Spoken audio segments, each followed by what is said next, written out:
Aditya health foundation की ओर से नमस्कार दोस्तों। आज का विषय है गॉल ब्लैडर का पथरी, जो एक समस्या के रूप में हमारे समाज में बढ़ती ही जा रही है। जहां भी सुने गॉल ब्लैडर में पथरी का फॉर्मेशन हो गया है, तो गॉल ब्लैडर की पथरी जो हमारे समाज के लिए एक दुश्मन बन गया है, उसके बारे में जानना हमारा कर्तव्य बनता है। तो गॉल ब्लैडर की पथरी या पित्ताशय की पथरी बहुत ही महत्वपूर्ण सब्जेक्ट है। तो पित्ताशय जो है वो हमारे वसा को पचाने में पित्त निष्कासित करता है, उसमें कोलेस्ट्रॉल भी होता है। तो कोलेस्ट्रॉल, अगर बैड कोलेस्ट्रॉल की मात्रा ज़्यादा हो रही है तो ये हमारे हार्ट को ही नहीं डिस्टर्ब करता है, ये हमारे पथरी, गॉल ब्लैडर के जो पथरी है उसके फॉर्मेशन में भी योगदान करता है। तो जो गॉल ब्लैडर के पथरी है, इसके मुख्य कारण हमारे कोलेस्ट्रॉल का बढ़ना है या हमारे जो पित्त है, जो पित्ताशय से निकलने वाले हैं, इसका बैलेंस बिगड़ना है। तो बैड कोलेस्ट्रॉल जो एक प्रमुख कारण है पित्ताशय में पथरी बनने का। आगे हम सोचने वाले हैं कि पथरी कैसे जाने कि हमें पथरी गॉल ब्लैडर वाला हो गई। तो अगर पेट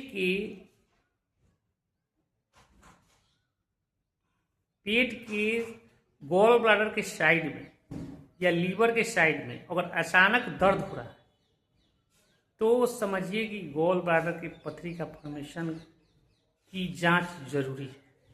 इसमें पेशेंट जो है वो दर्द के साथ साथ भयंकर उल्टियां भी करता है, उसमें गैस्ट्रिक जो है या गैस की समस्या जो है वो परमानेंट बनी रहती है, उसकी खान पान नहीं पच पाता है और पेट में असह्य दर्द रहता है और उल्टी भी कभी कभी होती रहती है। तो जो उल्टी होती है उसमें पित्त की मात्रा होती है, कभी कभी हरी हरी उल्टी होती है, जो इंडिकेट करती है कि पथरी का फॉर्मेशन हो रहा है या होने वाला है या हो गया है। तो गॉल ब्लैडर की पथरी जो है वो, उसमें हमारा बचाव ही महत्वपूर्ण है। अगर फॉर्मेशन सर्वप्रथम तो हमें सोचना चाहिए कि इसका फॉर्मेशन न हो, तो इसके फॉर्मेशन न होने के लिए हमें फाइबर युक्त भोजन करना पड़ेगा। ऐसा भोजन जिसमें फाइबर है, जैसे हरी पत्तीदार सब्जियां, फल जिसमें फाइबर है, जैसे सेब, पपीता, ओट, ये सब जो है, या अखरोट, ये सब जो है वे हमारे पित्ताशय के पथरी को रोकते हैं। आगे हम अपना लाइफ स्टाइल, अगर हम आराम तलबी लाइफ स्टाइल बिता रहे हैं तो समझिए कि गॉल ब्लैडर के पथरी का फॉर्मेशन हम करा रहे हैं। तो गॉल ब्लैडर की पथरी कई फैक्टर पर निर्भर करती है। अगर हम प्रोसेस्ड फूड खा रहे हैं, अगर हम होटल वाला सामान खा रहे हैं, अगर हम कृत्रिम सामान या पैकेट वाले फूड पर निर्भर है, अगर हम अपना वजन बढ़ा रहे हैं, अगर हम अपना आराम तलबी जिंदगी व्यतीत कर रहे हैं, अगर हम योगा व्यायाम डेली बेसिस पर नहीं कर रहे हैं, और अगर हम पूरा मात्रा में पानी इंटेक नहीं ले रहे हैं, अगर हम खाना खाने के बाद अगर अपने शरीर के मूवमेंट को सही नहीं रख रहे हैं, अगर हम ज़्यादातर पैकेट भोजन पर निर्भर रहे हैं, तो बुझिए कि पथरी का फॉर्मेशन गॉल ब्लैडर में हम करा रहे हैं या कराने वाले। तो अगर हमारे पथरी में पित्त का जो बैलेंस बिगड़ा और बैड कोलेस्ट्रॉल की मात्रा बढ़ी तो समझिए कि पथरी के हम शिकार हैं। तो इसमें भोजन में फाइबर युक्त भोजन लेकर और सीजनल फल फ्रूट को लेकर अपने लाइफ स्टाइल को सुधार कर हम इससे बच सकते हैं। अब हम सोचने वाले हैं कि पथरी अगर हो गई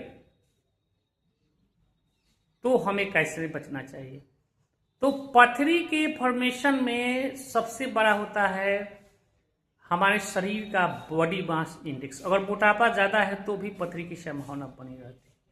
अगर ज़्यादा मात्रा में हम कोई ऐसी मेडिसिन ले रहे हैं जो हमारे बैड कोलेस्ट्रॉल को बढ़ा रहा है, या हमारे जो पित्त हैं, या हमारे जो वसा पचाने वाले जो पित्ताशय से निकलने वाला जो रस है उसका बैलेंस अगर बिगाड़ रहा है तो पथरी का फॉर्मेशन होगा। तो पथरी के फॉर्मेशन हो जाने के बाद गॉल ब्लैडर में अगर फॉर्मेशन हो गया तो उसमें मेडिसिन जो है बहुत हद तक काम नहीं करता है, लेकिन कुछ मेडिसिनें जो है एलोपैथ में उसके लिए बनी हुई है, कुछ मेडिसिनें तो होम्योपैथ में भी बनी हुई है, और उसमें उतना सफलता नहीं मिलती है जितना किडनी पथरी में मिलती है। किडनी पथरी में मेडिसिन काम कर जाता है, लेकिन गॉल ब्लैडर वाला पथरी में बहुत लंबा इलाज करने के बाद भी उसको सफिशिएंट रिजल्ट नहीं मिलता है। तो इसके बारे में हमें सोचना चाहिए कि अगर पथरी का साइज कम है तो ईयरली समय ही इसको लेप्रोस्कोपिक सर्जरी से निकलवा देना चाहिए, सबसे आसान उपाय। अगर ये हमारे शरीर में प्रेजेंट रहेगा तो हमारा एक साइलेंट किलर या साइलेंट दुश्मन हमारे शरीर में प्रेजेंट रहेगा, हमारे टोटल डाइजेस्टिव सिस्टम को ये खराब किए रहेगा, हमारे पाचन शक्ति को ये खराब किए रहेगा, और अचानक कभी कभी भयंकर दर्द के या उल्टी के हम शिकार हो सकते हैं। तथा हम कभी कभी देख रहे हैं कि इसमें अगर सही समय से न निकाला जाए पथरी तो इसकी साइज जीवन पर्यंत बढ़ती जाती है।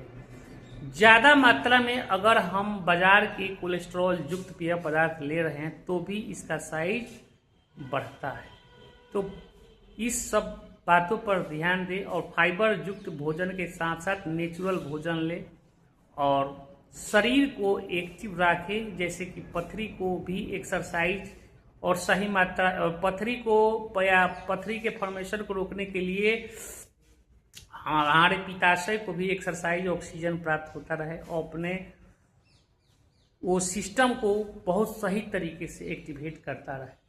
तो पथरी जो है, मतलब कि गॉल ब्लैडर की जो पथरी है उसका तो निदान अंत में सर्जरी ही होता है, लेकिन अगर हम प्रिवेंशन इसका करें तो हम इससे बच सकते हैं और अपने खान पान के सुधार लाकर इसको, जो ये बीमारी है उससे हम बच सकते हैं, इसके साइड इफेक्ट से बच सकते हैं। तो जो बैड कोलेस्ट्रॉल है वो हमारे पथरी के फॉर्मेशन के लिए तो है ही, हमारे हार्ट हेल्थ के लिए भी खतरनाक है। तो बैड कोलेस्ट्रॉल की फॉर्मेशन को रोकना अपने खान पान से, अपने स्टाइल से या अपने लिविंग जीवन स्तर के सुधार लाकर उसमें मतलब कि रोका जा सकता है। नमस्ते।